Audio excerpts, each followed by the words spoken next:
Hello fellow travelers in life. My name is King at kung first time mong nanonood dito sa aking channel, gumagawa pala ako guys ng travel contents. 80% mga unique destinations or mga places in the Philippines or outside the Philippines na favorite natin. And also yung 20% naman is mga resorts or hotels na remote work friendly. So tayo po ay nagre-remote work. So kung nagre-remote work din kayo na katulad natin, I hope na makahelp din yung content natin para makadecide kayo kung saan kayo pupunta or saan kayo maka-stay. So ayun, kung hindi pa po kayo nakaka-subscribe, please subscribe to my channel para marami pa tayong magawang travel contents. Hindi pa po ako nag-outro ha, pero ayun, gagawa po tayo ng review in a few. So guys, hihingi lang po ako ng sorry ha kasi medyo boses kaldero tayo ngayon dahil kagabi sinumpong tayo ng rhinitis natin, no? And nag-take naman ako ng antihistamine kagabi, but of course isang tablet lang kasi ang pwede nating i-take in 24 hours, so hindi pa po ako nakaka-take ngayon, so may residual effect pa.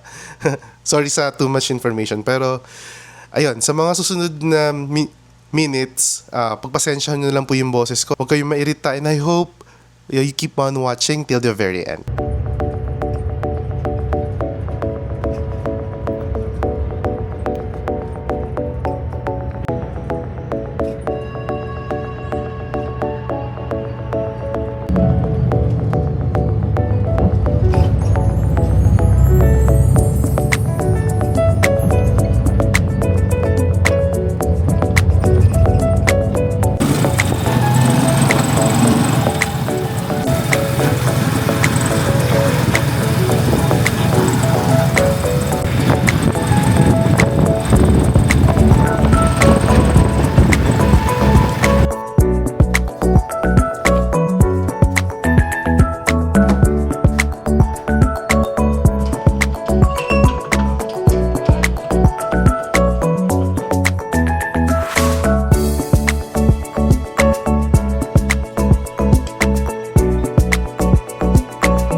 So guys, pagpasok natin pala ng room natin.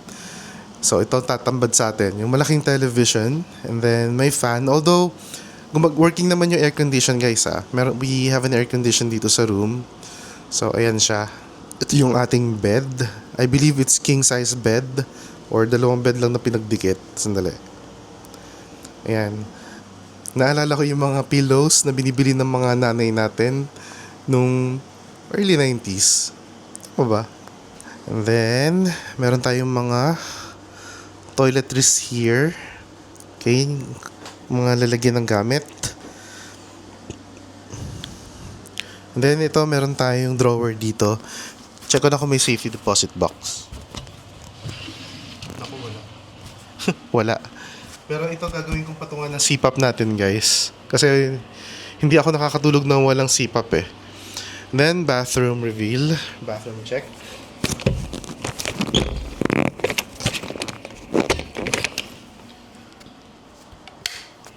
So, malinis naman siya.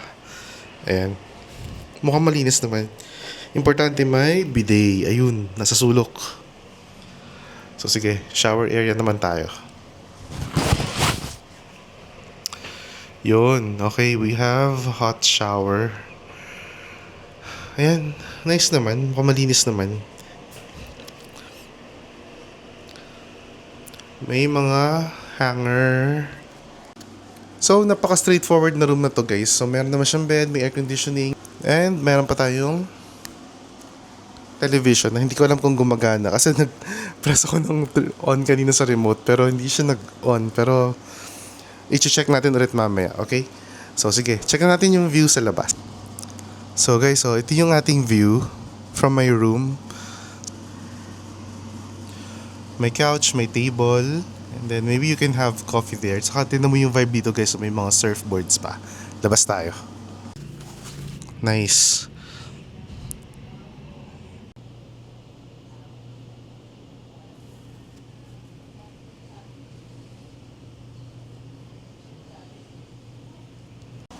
So guys, the location is pretty convenient naman.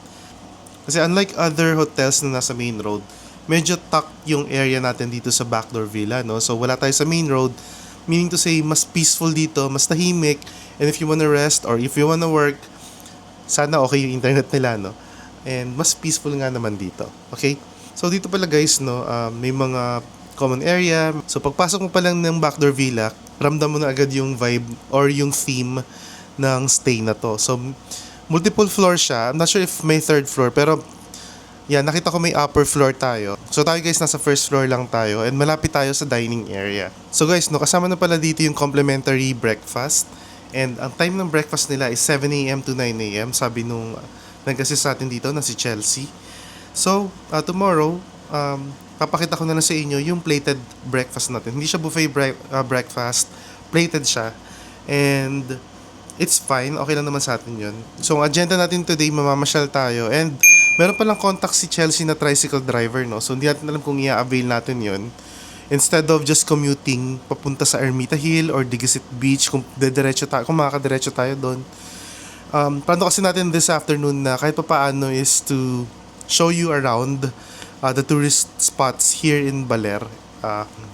And guys, no, very helpful pala yung staff dito sa Backdoor Villa, which is si Chelsea. So, na-share ko kay Chelsea kanina yung mga plans natin. Like, in the afternoon, baka mamasyal tayo or baka ipasyal ko kayo sa mga touristy spots dito sa Baler. She actually suggested na itry ko yung kakilala niya kasi for a certain amount, like 1,000 pesos or 1,500 pesos, pwede niya tayong i-day tour or half-day tour. So, i-check lang natin yung kay Chelsea maya-maya kasi better yata na meron tayong contact na tricycle than commuting kasi minsan hindi guaranteed or na merong mga tricycles na pabalik sa town proper or sa town center. Pero if ever man, kung reasonable naman yung price, i-avail rin natin para kahit paano hindi masayang yung pag-visit natin dito. And after natin mamasyal, start na tayo mag-work. Guys, nakakatapos lang nung tour na ginawa natin kanina with Kuya David. So, tonight, susubukan natin mag-work and magko-connect tayo sa internet ng Backdoor Villa. Tingnan natin kung mapapagana natin yung mga tools, yung mga work tools natin and if makaka-work tayo na maayos dito. So, part din pala guys ng agenda natin sa Baler vacation nito is para mapakita ko sa inyo or at least masubukan ko yung ibang accommodation dito kung okay ba yung kanilang internet connection for remote work. So today, mag-work na ako, papakita ko sa inyo yung speed test and sasabihin ko sa inyo yung verdict kung okay bang mag-work dito. Pero ganun kasi guys, depende naman yun sa mga work tools na ginagamit natin, no? So kung masyadong heavy yung task na ginagawa natin sa mga tools natin, pwedeng mag-work or pwedeng mag-lag. Enough ko test natin yung internet nila. So papakita ko sa inyo kung saan ako mag-work guys ha. Dun, outside the room, meron tayong parang common area. So papakita ko sa inyo yung mga places where you can work here in Backdoor Villa. So guys, ito pala yung labas ng room natin, no? Meron siyang common area dito. Ayan, hindi ko lang binubukas kasi baka pumasok yung lamok. So hindi siya air condition pero ayan, meron siyang lights, meron siyang couch, meron siyang table and dyan tayo mag-work mamaya. So tara, pakita ko muna sa inyo. So dito, and then there's couch. Well lit naman siya guys, kaya lang open door siya ha. Kaya baka lamukin tayo. Try lang naman. And then here's our room.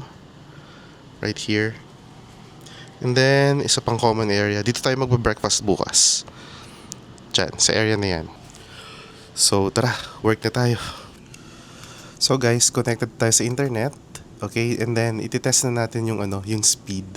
And then what I'm going to do now is do a screenshot of the internet speed and then I'll show it to you on the screen.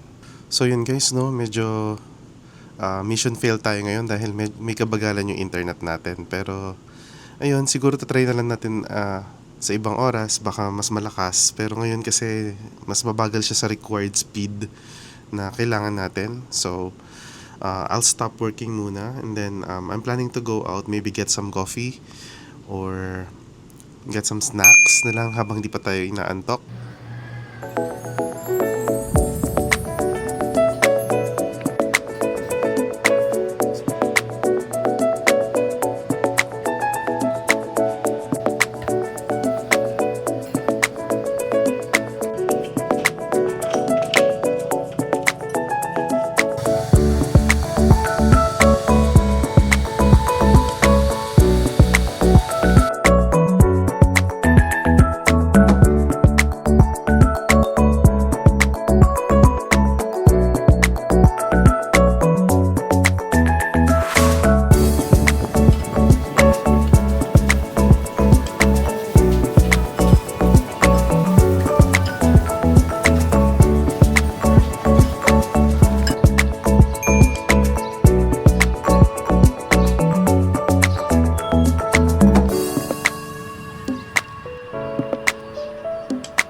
Hello guys! So kakapasok lang po natin ng room natin dito sa Base Inn, Sabang Beach, Baler, Aurora.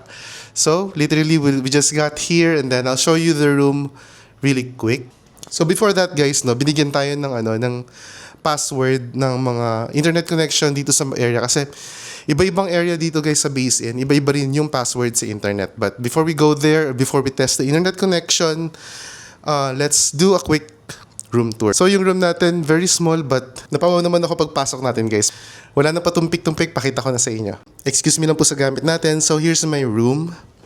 So napaka-cute niya. So yan, 2 beds. Then we have a working AC. Then sabi ko kanina may konting view. And then meron tayong view ng parking lot. And then wow, may pasilip din yung dagat na konti. And meron tayong television. Meron din tayong mini bar selection here, complimentary coffee, electric kettle, may fridge. O parang sad na isang gabi lang tayo magstay, no? Ang cute din ng upuan nila dito. And then tingnan natin yung view. Wow! Amazing view. Kita yung dagat. Yes guys, that's the view of the Pacific Ocean here in Aurora Province. Yes guys, meron tayong complimentary water, no? Nanibago lang ako kasi dun sa unang hotel dun sa naunang stay na pinagtuluyan natin, wala tayong free water. Sabi kasi nung isang staff doon, sa breakfast lang daw nila binibigay. So yun. Then, meron tayong complimentary instant coffee. That's good. Then we have some snack selections and drinks as well. Nice. Then merong pa-umbrella si Base Inn. Nice. Ngayon naman, pakita ko lang ng very quick yung ating toilet and bath. Wow, malinis pa talaga siya, oh. Wow, nice. Nice, we have some free toiletries here, toothbrush, soap, and body lotion. Meron din shampoo with conditioner. Hot and cold shower. Ayan. Nice. And guys, very clean. Yun. Appreciate ko siya. I love it. Pero teka, nasan yung towel? Baka nandito sa labas. Sige, hanapin lang natin guys. Sorry, kakapasok lang talaga natin eh. Oh, ayun pala yung towels. Nandito sa bed. So, dalawa naman ang towels natin. Isa gagamitin ko today, and then the other one tomorrow. So, ganyan po yung style ng mga sockets dito. Ayan. I like the aesthetics of this room, no? I think makaka-work naman tayo na maayos dito, no? If sufficient yung internet connection. Pero, sa nakikita ko parang wala tayong magandang working area here. Kasi medyo malaki yung laptop natin. Pero nakita ko sa pool area, guys, maganda naman yung view, at saka nakita ko may mga working tables doon. Or sige, papakita ko sa inyo yung papakita ko muna sa inyo yung pool area guys ha. I think mas makaka-work tayo pagka doon tayo sa pool area, no, kasi yung mga tables. Pero ang good news, nasa second floor lang tayo guys. Nasa room 201, right next to my room is the pool area. So papakita ko sa inyo. So right outside our room is the pool area, right there. Let's go.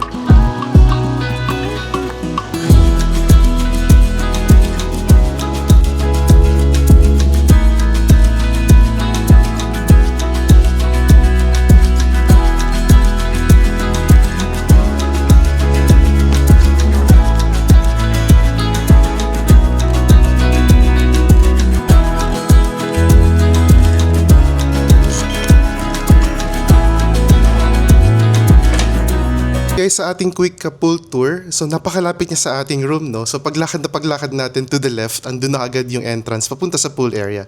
And then yung view ng pool area guys, sobrang ganda. So the swimming pool, parang siyang infinity pool, no? And then beside this hotel is yung Costa Pacifica. But kasi na tayo before sa Costa Pacifica, no? Hindi naman sa hindi naman sa flex ko yun, no? Kasi isa yun sa pinaka high-end na hotel dito. Pero the only thing na hindi ko nagustuhan doon is yung shower handles. Napaka-complicated niya gamitin. Complicated or medyo ignorant lang tayo sa ganong klaseng style ng shower, no? Pero make the long story short, hindi ko, sa tingin ko yun lang yung downside ng Costa Pacifica. I'm not sure if nabago na nila, pero yung style ng showers nila, and sobrang init. Konting adjust mo lang, sobrang init. And then when you turn the knob, biglang nawawala din yung heat. So hindi ko alam kung dahil yun sa room na napili ko or yun talaga siya. So I don't know. Ang mga hotel reviews naman guys, kasi usually kung ano yung experience namin, kung ano yung actual experience namin, yun talaga siya. So guys, kung kung pangit yung stay ninyo, yung experience ninyo sa isang hotel at sa amin naman ay maganda, hindi naman po sa ini-invalidate namin yung experience, but naniniwala ako na iba-iba talaga tayo ng timing, no? And let's give this business another chance. Huwag tayong cancel lang. Huwag natin sila agad i-cancel just because of a poor service. Maybe may mga hindi lang nagko-connect sa araw na yon. Sa akin kasi talaga guys, ang pinaka-red flag na na indication sa akin para sa isang hotel or for a hotel na hindi ko talaga i-recommend is yung attitude ng staff. If they're rude, medyo condescending sila magsalita sa mga customers, it tells more about the type of management na meron sila. So maybe ganun din yung nasa upper management to the owners, no? So if mababait yung staff, genuine yung smiles, and nasisibihan naman tayo na maayos despite of mga lapses despite of the lapses sa services, maybe let's give it another chance. Huwag tayong agad-agad sabihin, I do not recommend staying in this hotel. No. Aralin natin mabuti, okay? Yung let's look at the whole picture before canceling or before giving this hotel a really bad reputation. Kasi business yan guys eh. Pag nag-collapse ang business industry natin, or pag nag-collapse ang isang business, na apektuhan ng buong community niyan. Hindi lang natin nakikita, but the numbers are very, very important. So ngayon guys, mag-work na tayo. Babalikan ko kayo mamaya after natin na mag-speed test.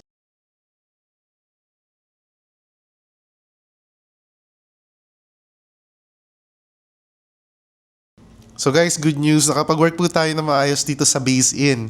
And ipapakita ko po sa screen yung speed test, yung kanyang download speed at yung kanyang upload speed in Mbps. So, based sa speed na to guys, nakapag-work naman tayo efficiently, nakapag-view tayo ng mga videos, nakapag-zoom call na rin tayo. Kanina kasi meron kaming video conference, maayos na maayos.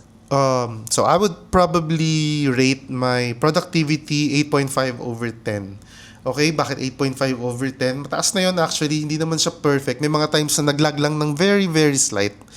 Pero konti lang yun, okay? But still, kung wala siguro yung lag na yun sa Zoom call, maybe it would be a 10/10. Pero I don't think maapektuhan yung productivity ninyo, because yung sa work tool ko naman guys, which is may mga videos, may mga analyzation tools, gumana siya 100%. Wala tayong problema. So para sa akin, happy ako, naging productive tayo today. So guys, if you are a remote worker, I highly recommend Base Inn dito sa Aurora. Morning guys, so time now is 5 a.m. and medyo paliwanag na. So one of the best things that you can do here in Aurora Province or Baler is to watch the sunrise. Kasi guys, nakaharap lang tayo sa Pacific Ocean and ang ganda ng sunrise dito. So kung sa Manila Bay, maganda ang sunset. Dito sa Baler, maganda naman ang sunrise. So tara, let's go out kasi gusto ko rin makapag-walk ng konti. And then I'll take some pictures of the sunrise and then I'll get back here sa hotel. And then gagawa na tayo ng review and isa-summarize na natin yung ating reviews, yung Backdoor Villa and dito sa Base Inn. So tara, let's go. Morning guys, hindi ko nadali yung mic natin pero ito yung view natin ngayon. Ayan, halos yung mga tao andun pa sa beach, ang aga din nila. Ayan. Pa-sunrise na. Ang ganda ng dagat, oh. Here's our hotel.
Guys, tapos na tayo mag-breakfast. And before tayo nag-breakfast kanina, na-witness natin yung napakagandang sunrise ng Aurora. So, I was there as early as 5:15 a.m.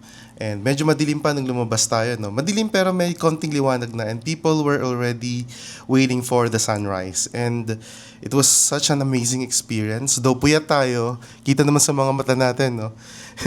And na-enjoy ko pa rin and nawala yung pagod ko, guys. Nawala yung stress ko, everything because of... Alam niyo yun, kasi ang sunrise may kakaiba siyang energy na nabibigay sa atin. It's not nothing supernatural sa magic kasi sinabi ko, no? But yung energy na binibigay ng sight when you are witnessing a sunrise na located sa Pacific Ocean, napakaganda talaga, guys. And ayun nga, after natin mag-sunrise view, kumain na tayo ng breakfast dito sa Base Inn. Ang breakfast dito is buffet breakfast. Ako lang, guys, medyo nakulangan ako sa selection ng healthy options like yogurt man lang or meron silang extra fruits pa para at least mas healthier yung breakfast natin. And sana meron din silang salad station kasi kagabi when I had dinner dito sa Base Inn, wala din silang yung kapako salad na in-order natin. And yun lang sana yung suggestion ko. Sana meron kayong healthier options. Like more salads, more greens. Kahit naman wala masyadong dressing, some people are really hoping na makakain ng healthy. Kasi kanina na-observe ko rin na may mga foreigners na parang yun din ang hinahanap. Kasi nakita ko namarites ko lang sa mga plates nila, guys, no? Nakita ko lang may banana, may watermelon, and then yun lang. So, I guess could have been better if may other options pa. Like kung may honeydew, may apples. Yun lang naman sa akin, guys. Suggestion ko lang naman yun sa management ng Base Inn. But overall, my stay here has been amazing. And after doing this vlog, I'll be packing my things na. And babalik na tayo ng Quezon City. Guys, ito na, no? Sabi ko nga sa inyo na at the end of this video sa ating hotel reviews, where to stay in Baler, Aurora, especially if you are a remote worker na naghahanap ng place na okay naman mag-remote work and nakaka-relax. So we stayed in 2 hotels here in Baler, Aurora, which is nasa Sabang area tayo, malapit sa beach, no? So una yung Backdoor Villa and then itong Base Inn hotel nga. So, and let's start discussing the pros and cons of staying here sa mga hotels na. So let's start with my experience with Backdoor Villa. Let's start with the pros first. Syempre nangunguna dyan yung location. Napaka-convenient ng location, guys, kasi away siya sa highway, away siya sa street, and tahimik naman, nakatulog ako ng maayos. And hindi wala ako naririnig ng mga motorcycles, wala ako naririnig ng mga nagme-music. So yun nga, kasi ang daming bars dito sa area, napakatahimik ng location at makakatulog ka naman talaga na mahimbing if you are after that. So second naman sa ating mga pros is yung the staff themselves. So dalawa yung na-meet ko na staff. Nalimutan ko yung name nung nasa reception, but she's very helpful. And also yung other staff na babae rin, siya yung nag-prepare ng breakfast natin. So yes, they are very accommodating. And medyo reserve yung personality ng isang staff na nakilala natin doon. No? So hindi ko kasi guys pinapakita yung mga mukha nila para na rin sa privacy nila. But if mag-check-in kayo sa Backdoor Villa, you would meet them as well. So doon pa rin tayo sa mga positive, no? So okay yung kanilang hot and cold shower. They are working. Also yung air condition nila napakalamig and napaka-comfortable. So I had to turn off the AC around 2 in the morning. And then meron palang fan sa loob. So nag-fan na lang ako. Kasi ako guys, ang personality ko, although gusto ko may AC, mas mahimbing yung tulog ko kapag fan yung ginagamit at yung parang lamig ng madaling araw lang, ganon. Yun yung, ano ko guys, yun yung optimum temperature ng katawan ko na hinahanap-hanap niya. And also fresh towels, sabangit ko na ba yun? Comfortable naman yung bed, and then gustong-gusto ko rin yung common area, yung vibe ng common area, napaka Gen Z, napaka-clean looking, like yung white background, and then you have earth colors like brown yung lamp. And then may mga halaman, maganda sa mata, napaka-presko, and ang sarap tumambay, no? Kaya lang wala masyadong tao when we visited Backdoor Villa. Yung breakfast pala guys, no? Plated siya, pero it's freshly made. Kung order ka lang, saka lang nila lulutuin. So, kudos to that. Okay, dumako naman tayo sa mga yung mga part na hindi ko masyado na-enjoy or na-appreciate sa Backdoor Villa. If anyone from the management, I'm really sorry po, pero hindi ko naman din-down yung business ninyo. Pero I hope you can improve your services. Kasi ang ganda ng reviews niyo sa Agoda, in fairness Kaya ako na-convince pala na mag-book ng Backdoor Villa is because of the reviews na nabasa ko din sa Agoda or TripAdvisor. Basta, ang ganda ng reviews na nabasa ko, kaya medyo nasad ako na ganun yung experience ko sa inyo. Number 1, wala pong complimentary water. 2026 with that price na ino-offer ninyo. I think kung gusto nyo ng advantage other sa ibang hotels dito sa area, magpa-andar kayo ng unlimited water, no? Kasi water yan guys, it's source of life. It's a necessity, it's a basic necessity. I was just taken aback when one of your staff told me parang, sa breakfast lang po yun sinaserve. So, okay, sige.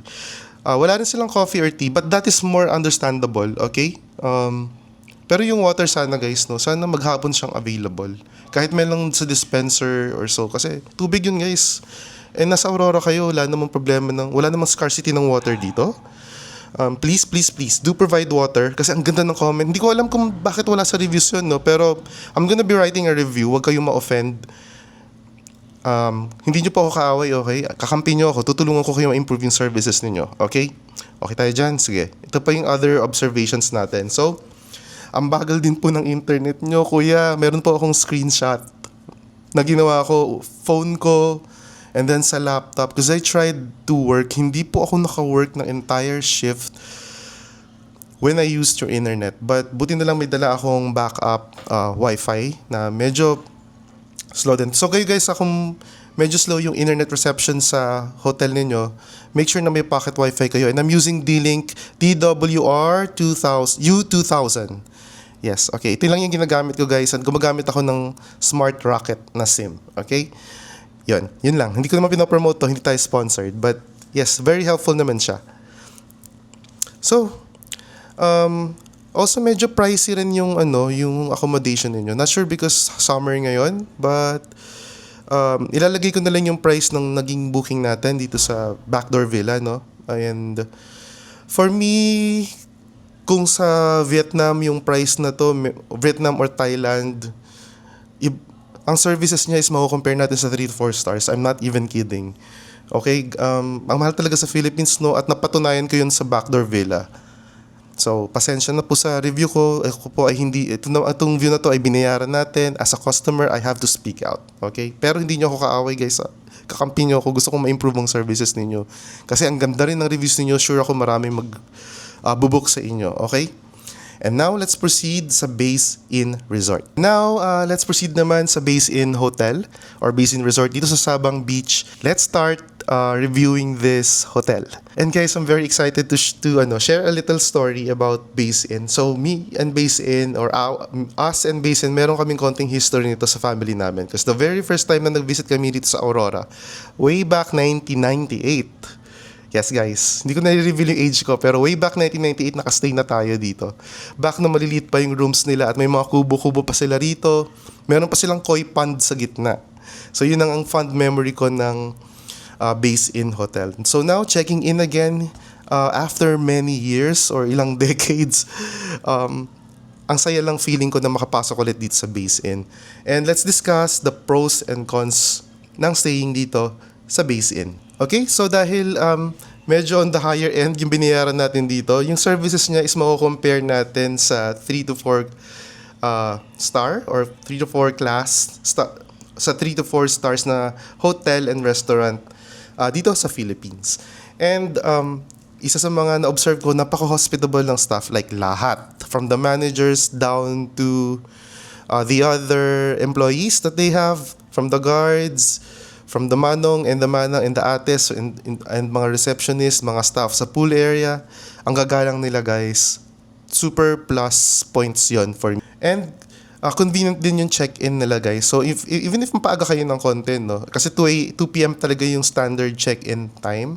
And pag na-check-in kayo at wala pa yung room, comfortable naman yung waiting lounge nila guys or waiting area, and pwede kayo mag-wait pala sa may pool area din, and napaka-comfy ng mga seats nila, may mga tables if you need to work, and mabilis yung internet dito guys. Ayoko pa sana i-reveal yun pero kasi i-discuss natin yung internet connection later, but yeah, hindi kayo maiinip pagka hihintayin ninyo yung availability ng room ninyo, so that's plus points. Okay, and very comfortable yung beds. Nakatulog tayo na maayos dito guys. And gusto ko yung firmness ng bed. Tamang firm, tamang soft. Pati yung pillows nila, napaka-comfortable talaga. Working yung AC, working yung hot and cold shower, malinis yung toilet, fresh yung towels, ano pa ba? May television. And yung television nila is smart TV. Naka-watch tayo ng YouTube kagabi. And accessibility, nakakita naman ako ng lift or elevator sa may entrance area. So that's good for senior citizens or if kayo ay PWD, at least meron silang magandang access. Nababasa ko lagi daw hindi working yung lift or elevator, but kanina naman no dinaanan ko parang working naman siya guys. Kasi nakita ko doon pull to open. So, and nakita ko na may parang light, parang naka-turn on naman siya. So I think it's working. And also, yung beach access. Tapat lang natin yung beach, guys. The Sabang Beach itself. So, nakapag-sunrise view tayo in the morning. Napakaganda, guys. Sobra. Meron din silang restaurant dito. So, kung magutom kayo, you don't have to walk far. Although, marami namang restaurant sa area. Pero meron silang restaurant. And they serve good food din naman. Infinity pool. Ang ganda rin ng pool. Yung view mo ng dagat. And then, the surroundings. Malinis yung pool. Vinisita natin kahapon. Good. Check. And guys, let's discuss the internet connection. So, the internet connection here, papakita ko na lang sa inyo sa screen. And finally, nakapag-work tayo ng maayos without using my backup internet. So, the hotel internet itself, very good. Nakapag-work. I was able to do heavy task sa internet dito. Super good. Super recommended if you are a remote worker na may mga heavy tasks. So, when I say heavy task or heavy yung usage na gagamitin ninyo, may mga videos kayong panonoorin, and then yung working tools ninyo is medyo on the higher end, kumbaga. Nag-function naman siya guys, nakapag-work ako na maayos dito. Hindi lang siya for Zoom calls, hindi lang for email checking, lahat ng work ko natapos natin.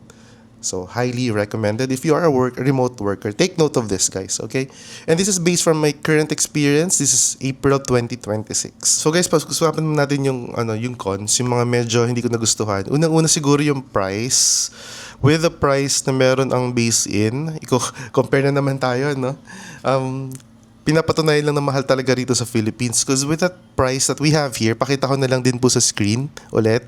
Sorry, ulit tayo. That service could have been a 5-star service kung sa mga kapitbahay nating Southeast Asian nations, no? Sana maging competitive din tayo pagdating sa price and maging reasonable.